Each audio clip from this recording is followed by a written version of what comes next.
மூலமாக மக்களுக்கு எடுத்துரைக்கப்படுகின்றது. மேலும்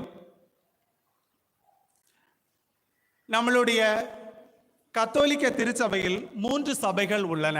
முதலாவதாக விண்ணகம் அடைந்தவர், அதாவது விக்டோரியல் சர்ச் என்று ஆங்கிலத்தில் கூறுவார்கள். யோவான் 11:25 மிக தெளிவாக கூறப்பட்டுள்ளது, இறந்தவர் மீண்டும் வாழ்வார்கள் என்று. இரண்டாவது உத்தரிய திருச்சபை, சஃபரிங் சர்ச். மூன்றாவது நாம் பயணம் செய்யும் திருச்சபை, பில்கிரிம் சர்ச். நாம் அனைவரும் திருப்பயணம் செல்வது நமக்கு ஒரு வழக்கம். நாம் ஒவ்வொரு ஆலயமாக செல்லும் போது அங்கு பல புனிதர்களை பார்க்கின்றோம். அந்த புனிதர்கள் அனைவரும் கடவுளுக்கு உகர்ந்தவர்களாக வாழ்ந்தவர்கள்.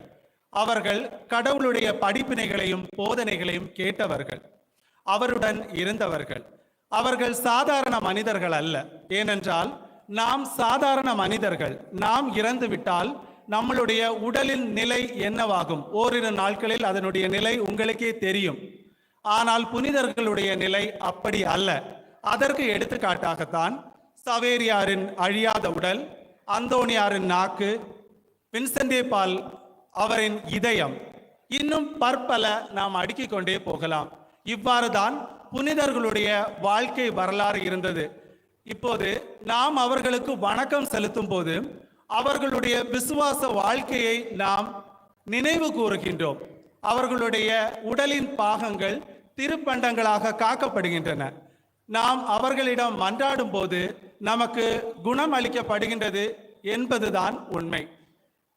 இதற்கு உதாரணமாக எலிசாவின் எலும்பு துண்டு இறந்தவரை உயிர்ப்பித்தது என்று 2 அரசர்கள் 13ஆம் அதிகாரம் 21வது வசனத்திலே அழகாக கூறப்பட்டுள்ளது. மேலும் எலியாவின் துண்டை எலிசா யோர்தான் ஆற்றில் அடித்த போது அது 2ஆக பிளந்தது, வழிவிட்டது என்றும் 2 அரசர்கள் 2ஆம் அதிகாரம் 13, 14 உள்ள வசனங்களில் கூறப்பட்டுள்ளது.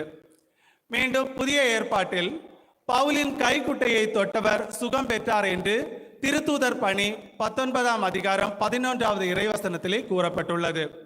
பேதுருவின் நிழல் குணமடைய செய்தது என்பது திருத்தூதர் பணி 5ஆம் அதிகாரம் 15வது வசனத்திலே கூறப்பட்டுள்ளது. மேலும் இயேசுவின் மறுரூப காட்சியில் மோயிசன் எலிசாவின் தோற்றம் மத்தேயு 17ஆம் அதிகாரம் 1 முதல் 13 வரை உள்ள இறைவார்த்தையில் புனிதர்கள் இறப்பினும் வாழ்வார்கள் என்பதை ஆணித்தரமாக கூறப்படுகின்றது. ஆகவே நம்மளுடைய கத்தோலிக்க திருச்சபையில் இருக்கின்ற நிகழ்வுகளை நாம் சொல்ல நினைத்தால் இந்த உலகம் போதாது.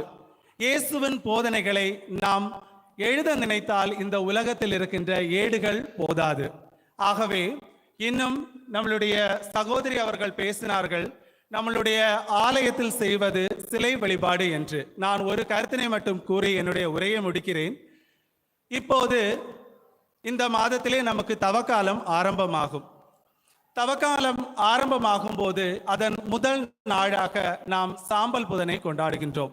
அன்றிலிருந்து நம்மளுடைய பீடம் பூக்களால் அலங்கரிக்கப்பட மாட்டாது. அது யாவரும் அறிந்த உண்மையே. மேலும் அந்த தவக்காலத்தில் பெரிய வியாழன் அன்று நம்மளுடைய பீடம் பூக்களால் அலங்கரிக்கப்பட்டிருக்கும், மிகவும் அழகாகவும் இருக்கும் அதை பார்ப்பதற்கு. அன்று திருப்பலி முடிந்தவுடன் எப்போது நற்கருணை பீடத்திலிருந்து இடமாற்றம் செய்யப்படுகின்றதோ அப்பொழுதே அந்த பீடம் வெறுமையாக்கப்படுகின்றது. பூக்கள் அனைத்தும் அங்கிருந்து மாற்றப்படுகின்றன. நம்மளுடைய பீடத்தில் இருக்கின்ற அனைத்து சுரூபங்களும் மறைக்கப்படுகின்றன.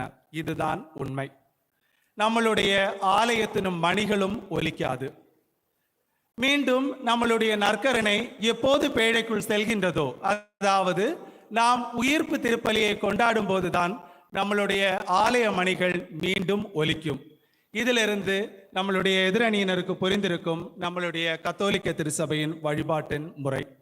ஆகவே நான் மிக தெளிவாக கூறுகின்றேன், கடவுளுக்கு பிடிக்காத காரியங்களை செய்வதுதான். எபேசியரில் 5:5 மிக தெளிவாக கூறப்படுகின்றது. பேராசை, பொறாமை ஆகியவையே கடவுளுக்கு உகந்த செயல் அல்ல. அதுதான் சிலை வழிபாடே தவிர நம்மளுடைய கத்தோலிக்க வழிபாட்டில் சிலை வழிபாடு இல்லை என்பதை உங்களுக்கு ஆணித்தரமாக கூறி, வெற்றி நமதே என்று கூறி வாய்ப்பளித்தமைக்காக நன்றி கூறி விடைபெறுகிறேன்.